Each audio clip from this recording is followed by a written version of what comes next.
Welcome back to the Ryan Dunstan podcast, Words from a Humble King.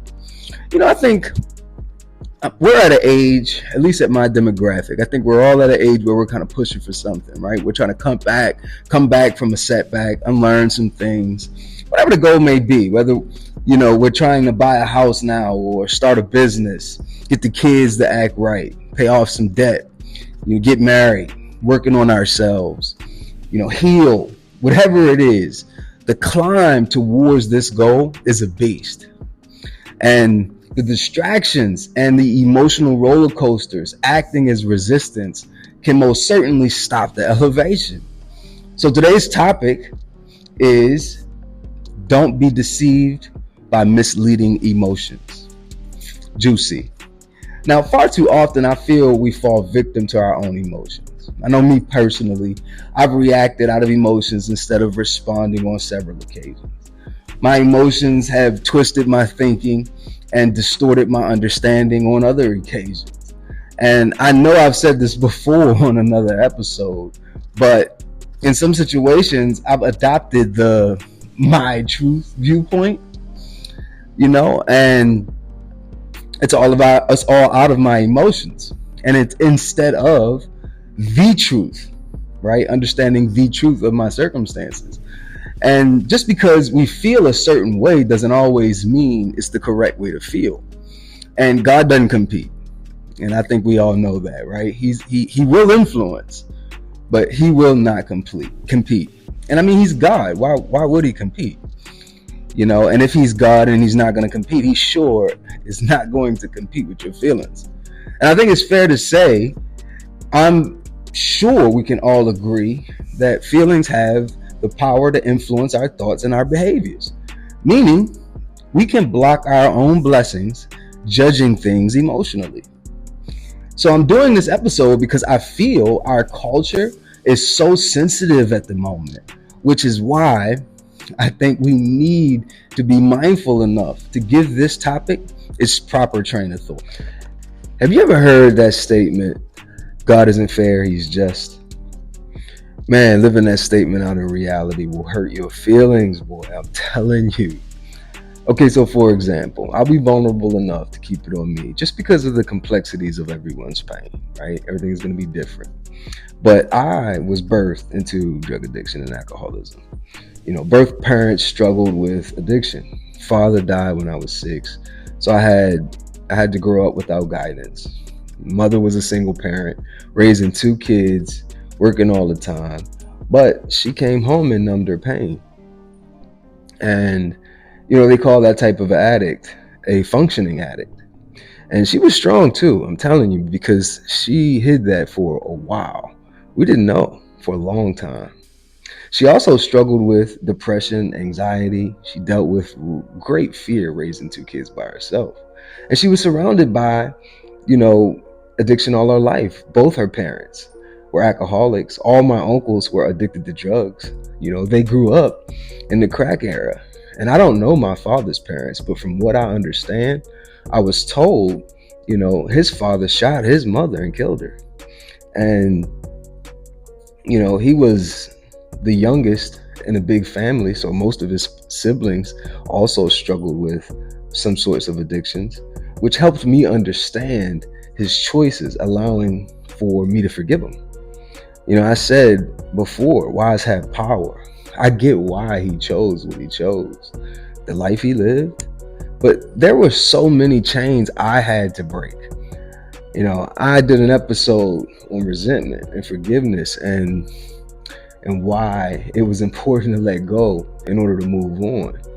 Go check that out when you get a chance. But these were some of the people I had to forgive.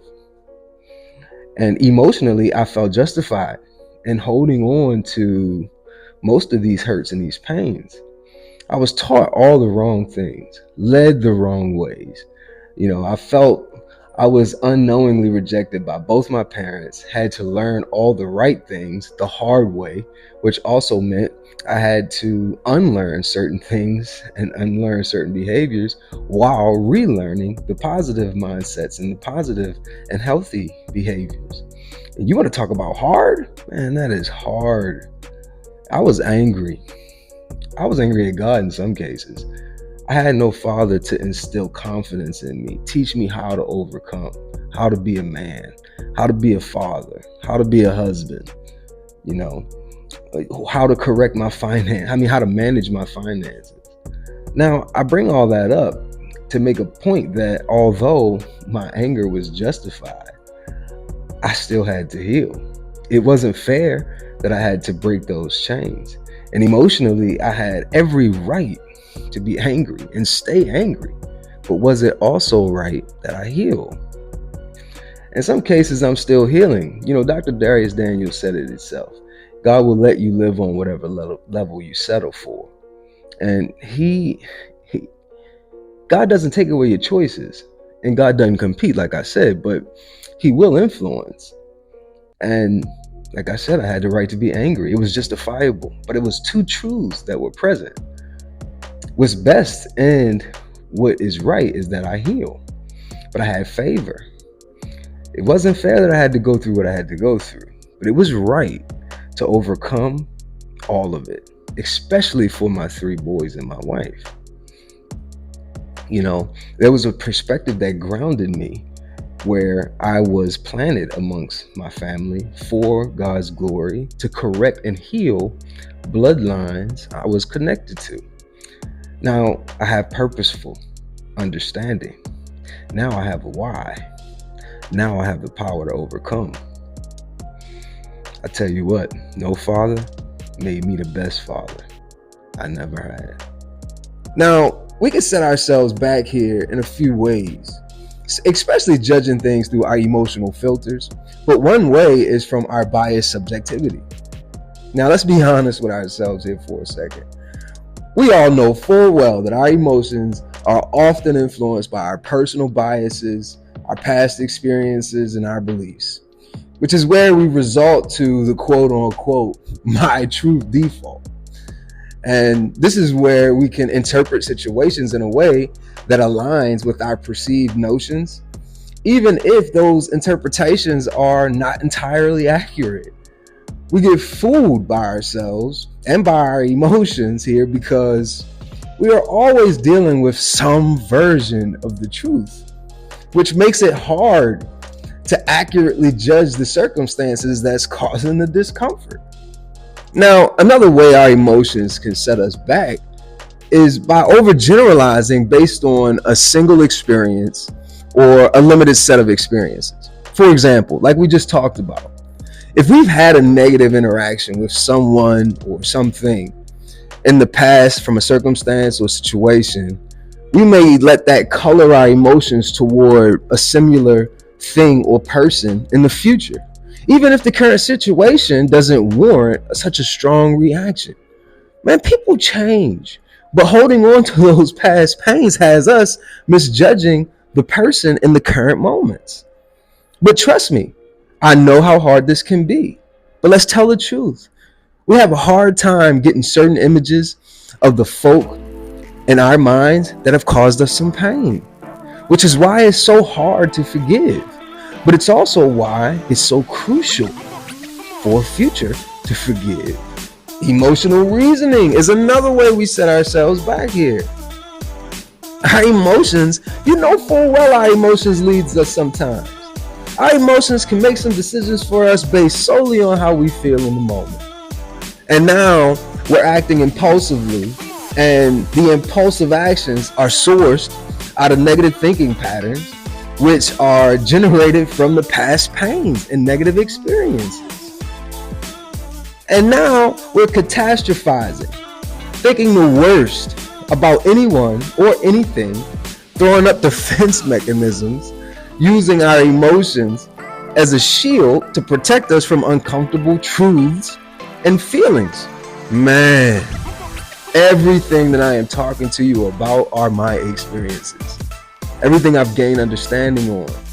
And listen, if there's nothing else I want you to get from this conversation, it's please take with you how important it is to be self-aware, to self-reflect, to be mindful of your thinking and your feelings. And fellas, I realize how hard this can be for us, because this world, it taught us how to be rocks, man. And it's important for us to step out of that and practice mindfulness. Man, I go to the gym and lift heavy when I'm angry. I run long distances when I'm anxious. I go to therapy. I meditate. I intentionally practice nothingness to recenter myself and gain an overview perspective. Man, listen, it is so important to find out whatever works for you. I don't know what this looks like for you, but if you're not getting the results that you're looking for in life, you got to start with self. And until next time, this is the Ryan Dunstan Podcast. Words from a Humble King.